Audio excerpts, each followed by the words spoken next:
Selamat mendengarkan podcast ini. Kebenaran firman Tuhan pada Jumat 23 September 2022 bertema pertaruhan. Kalau seseorang tidak meneladani Yesus, tidak mau serupa dengan Yesus, berarti ia adalah seorang pengkhianat. Kalau kita memilih Tuhan, berarti kita menjadikan Dia segalanya.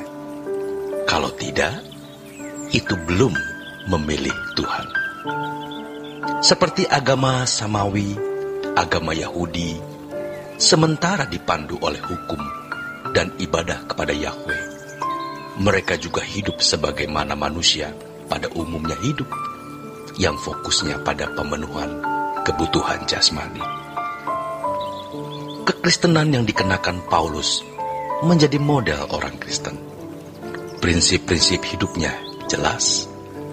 Bagiku hidup adalah Kristus, mati keuntungan.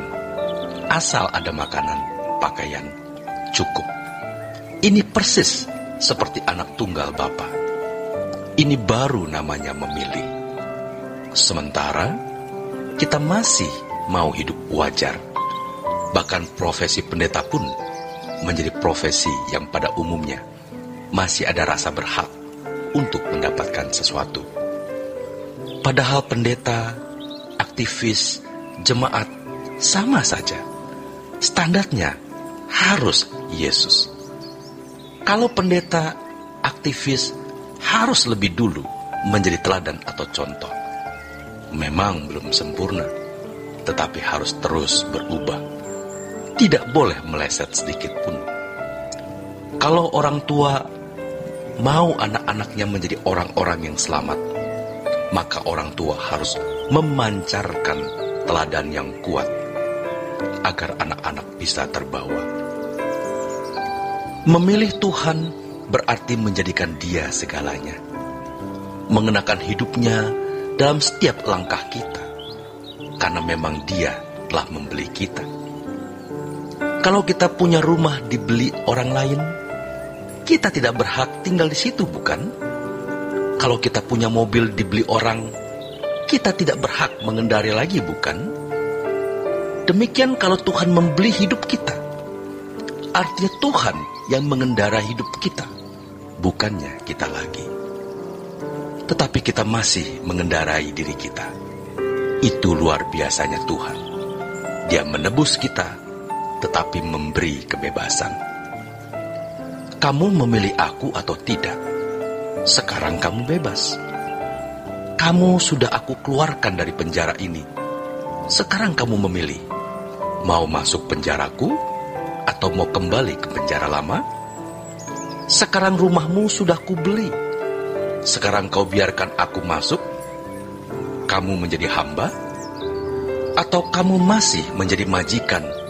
Lalu kamu mau memperdaya aku seperti hamba? Banyak orang merasa sudah memilih Tuhan, padahal belum. Ke gereja, menjadi aktivis, bahkan pendeta, itu belum tentu sudah memilih Tuhan.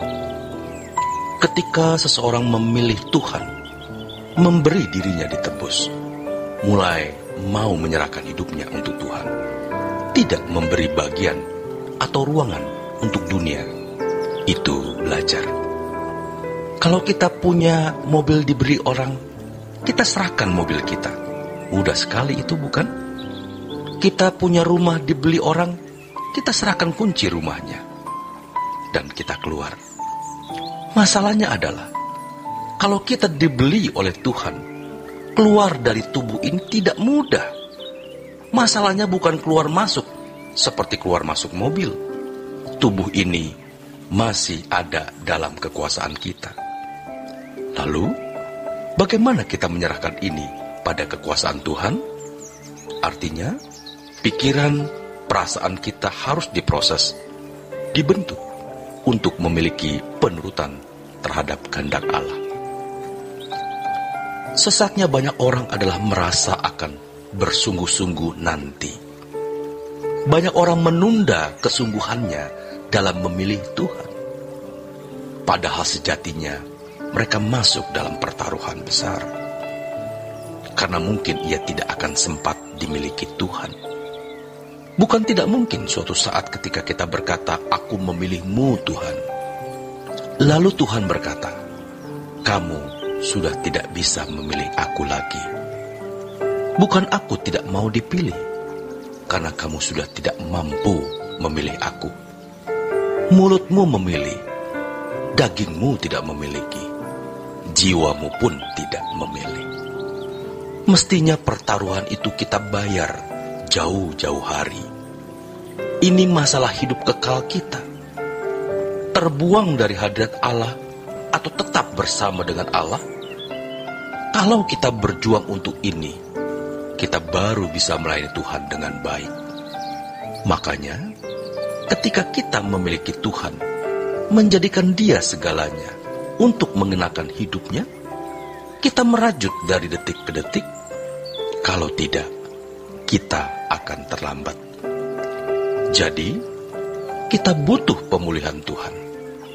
Bukan karena kita jatuh dalam dosa judi, perzinahan, obat terlarang. Mungkin tidak. Tetapi tidak tepat seperti yang Allah kehendaki. Dan kita harus meratap.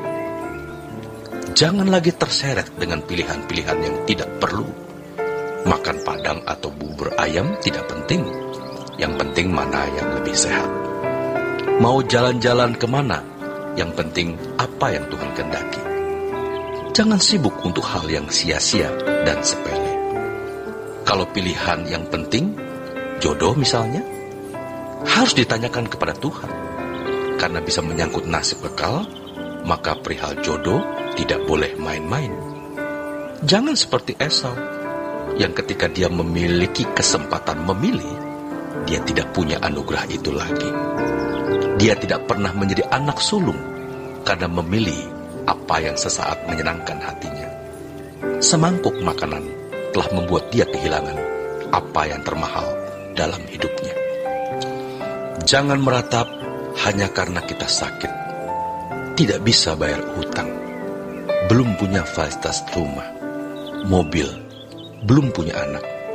Kita mesti lupakan itu. Jangan hidup wajar seperti manusia lain yang proyeksinya pemenuhan kebutuhan jasmani. Kalaupun kita tidak menikah, kalaupun tidak punya rumah, kalaupun tidak punya apa-apa, tidak masalah. Asal kita memiliki Tuhan. Selamat berjuang, saudaraku. Tuhan Yesus memberkati.